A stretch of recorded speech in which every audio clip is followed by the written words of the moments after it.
Where am I going in the Harley Davidson today? Or rather, where is my Harley Davidson going to take me? It's going to take me to the Snickersville Turnpike, where I want to take a better look at where we went with the hogs last Saturday. Didn't have a chance to stop and read the plaques or anything. I want to do that. Today, Friday, is a nice day. No windshield on the Road King. So let's go. Yeah, I know it's weird, but I always like a stanchion landscape like this. Something about power lines going off into the distance, I think is really cool. I wouldn't call it romantic, and I don't think I'd call it picturesque. It's just interesting. I guess it's one more indication that I'm an engineer. I am now on Route 50 on the county line between Loudoun County, formed in 1757 from Fairfax and Lord Loudoun, and Prince William County, formed in 1730 from Stafford and King George, and named for William Augustus, Duke of Cumberland. The interesting thing is, you cross the line from expensive Loudoun County into Prince William on Route 50, and the first thing that greets you is, come and listen to a story about a man named Jed, or about a man named Jed.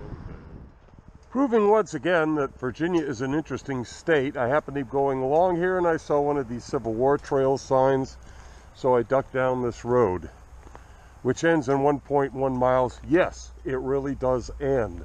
So, what happened here? Ambush at Ewell's Chapel. His men quickly scattered.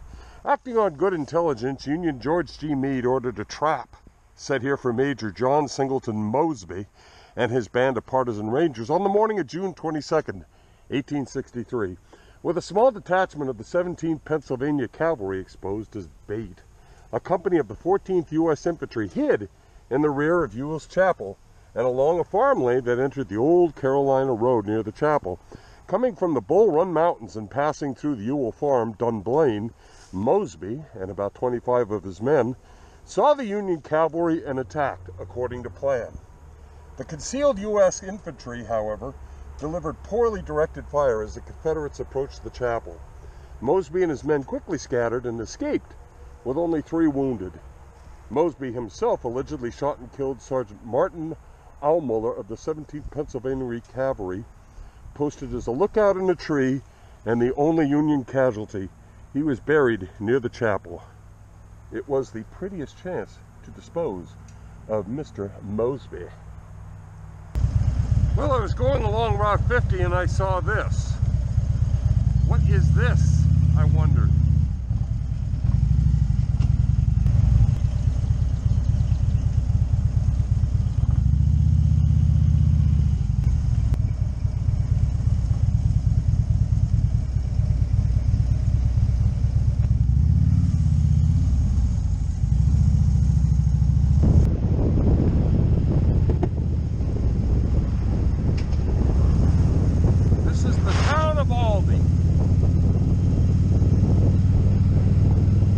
I catch the Snickersville Turnpike.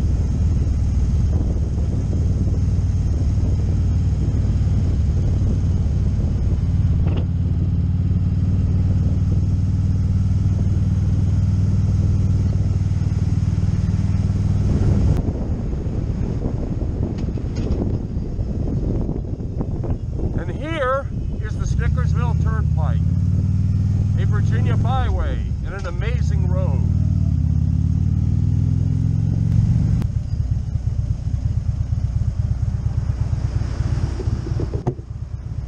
I came here with the hogs on Saturday. I wanted to come back to take a better look. It's 14 miles long, originally an Iroquois hunting trail. It became, by 1786, the first recorded operating turnpike in America, praised by Thomas Jefferson. So, let's go up the Snickersville Turnpike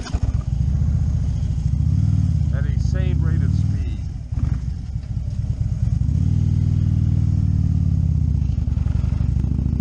Starting in the wrong gear.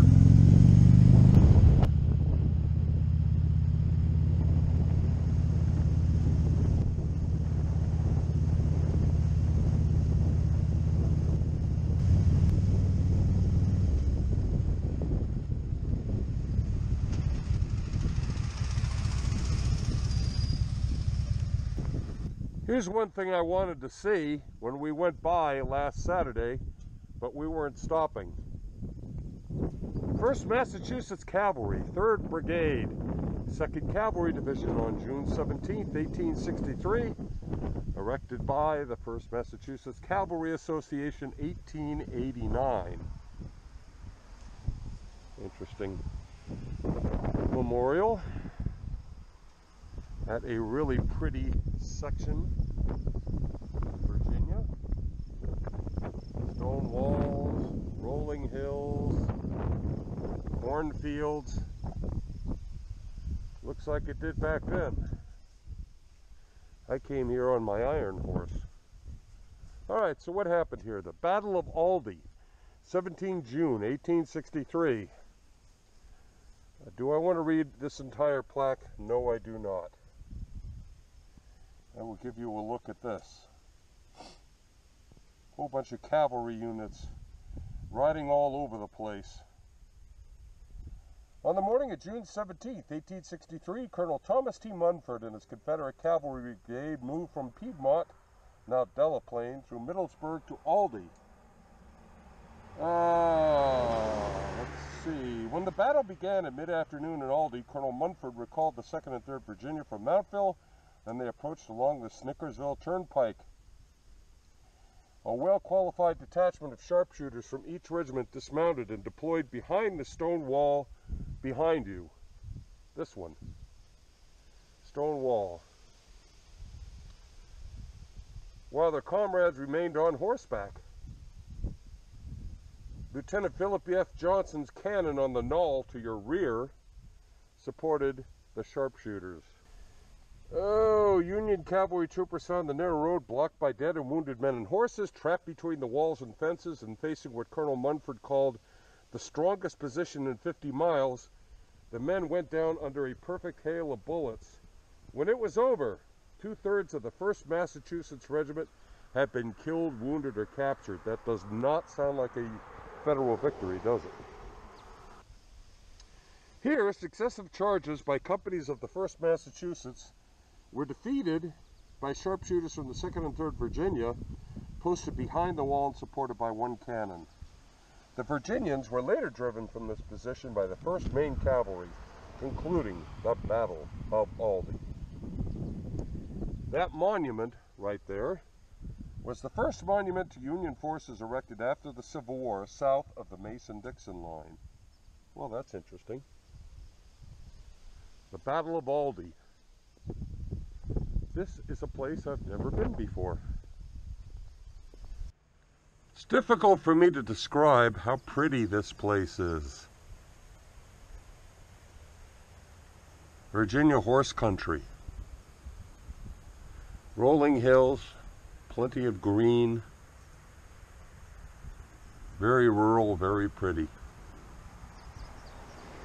That pretty little bridge I just rode over is on the National Register of Historic Places. Hibbs Bridge, built by Uriel Glasscock in 1829 for the princely sum of $3,500. It replaced an 1817 wooden structure destroyed by floods in 1822.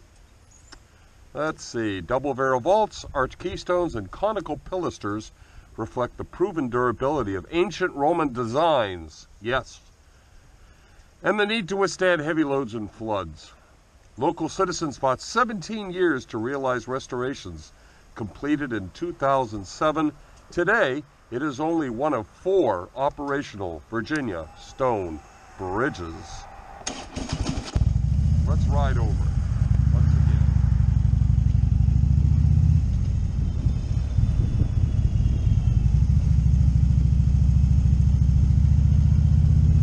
Hibbs Bridge.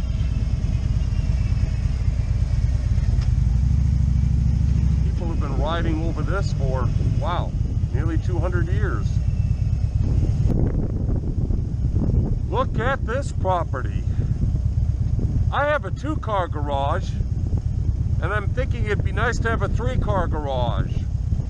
This guy has a 4-car garage. I wonder how much it's worth.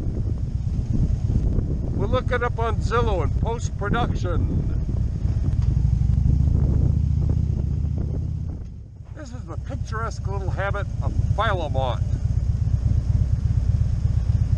Should I have lunch at the general store? Yeah, I think I will. Parking available at rear. Okay. Okay, this is interesting. I'm in Philomont, Virginia at the intersection of the Snickersville Turnpike and Jeb Stuart Road.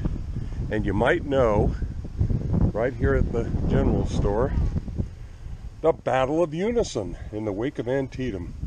On Saturday morning, November 1st, 1862, Union General Alfred Pleasonton, with 1,200 cavalrymen and an artillery battery, paused here in Philomont.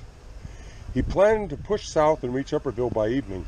He ordered 22 male residents into the nearby Roswell Chapel Methodist Church, to your left, yeah, we passed that, to take the oath of loyalty to the United States. Suddenly, the sound of cannons was heard. The Federals rushed off toward the North Fork, half a mile in front of you, to engage the Confederates who had come up from Unison, also called Union. The two sides hotly exchanged cannon and rifle fire from ridges on either side of the stream for the rest of the day. Meeting more opposition than he expected, Pleasanton was reinforced with 1,200 infantrymen and another artillery battery that night. On Sunday morning, November 2nd, his column marched down present-day Jeb Stuart Road, in front of you, right there where that car is, toward Unison and Upperville to the strains of a brass band. John Smith, will you take this oath of allegiance to the government of the United States? Smith, can you guarantee the protection of the United States? If so, I will take the oath. If not, I prefer waiting the results of the war. If the United States conquer the South, I shall become a United States citizen. If not, I shall remain under Southern rule. Haha. The Battle of Unison, you are here. This is the interior of the general store. They make a delicious sandwich.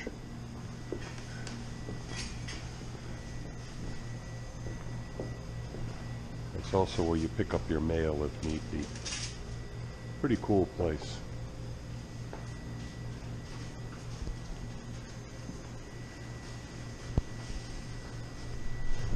Here's another charming little spot I've never been before in Virginia.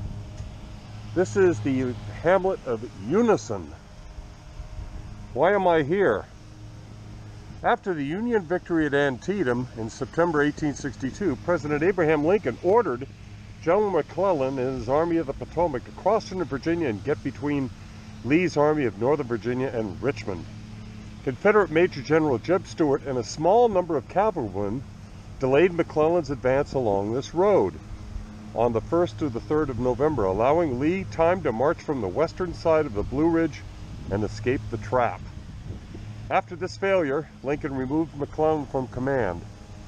The Unison Battlefield Historical District is listed in the Virginia Landmarks Register and the National Register of Historic Places.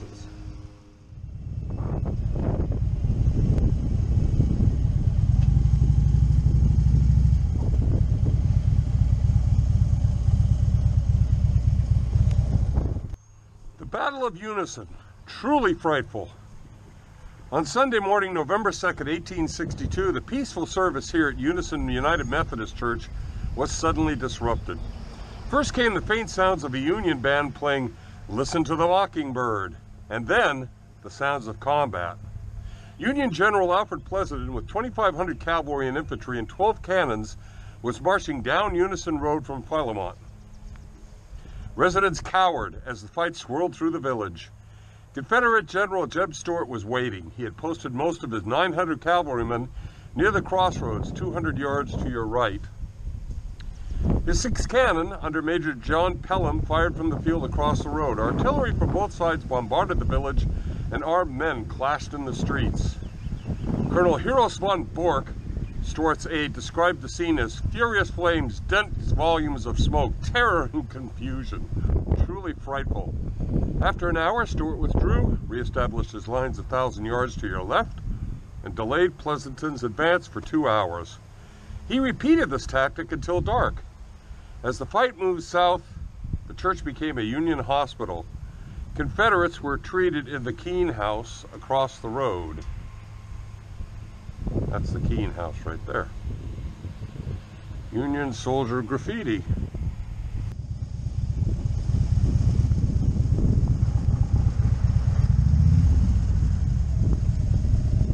Bacon Fort along the Snickersville Turnpike.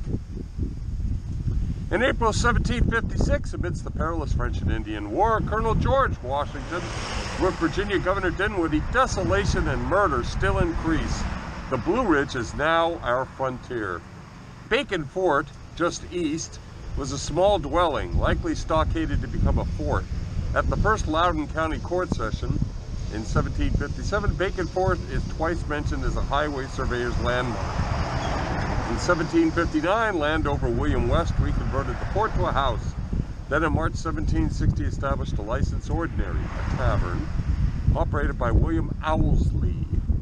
In June 1788, Washington halted at a small tavern, Bacon Fort. That's in his diary. It survived into the 19th century, but nothing remains today. Bacon Fort. Washington stopped here.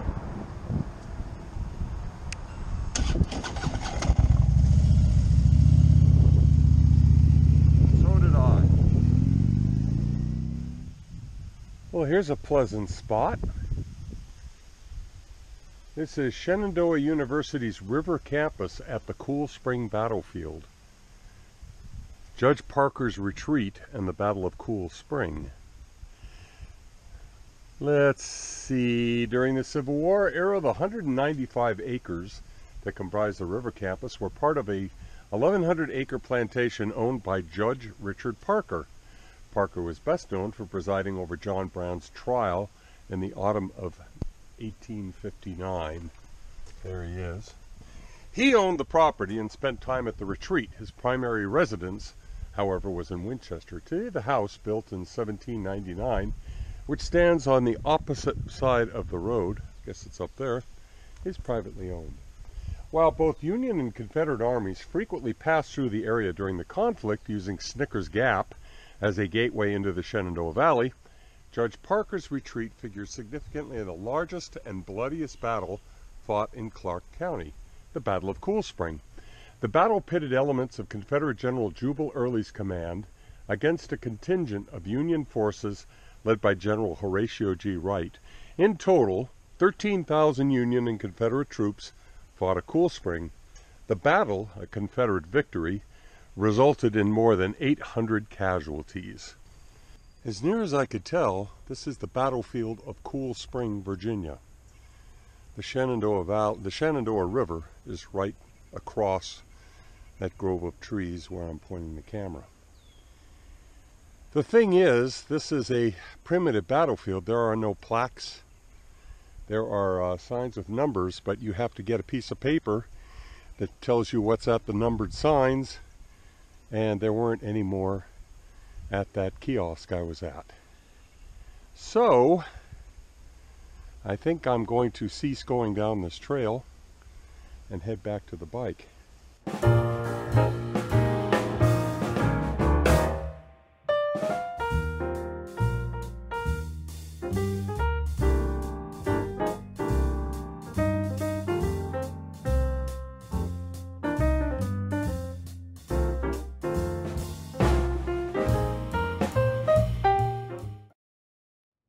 At 9:40, it's 5 p.m. I've ridden 158.7 miles. It was a really good ride today. The weather was perfect. I mean, for a late June day, the humidity was down and this breeze was great. But anyway, that was a lot of fun. Ride free, brother. Ride free.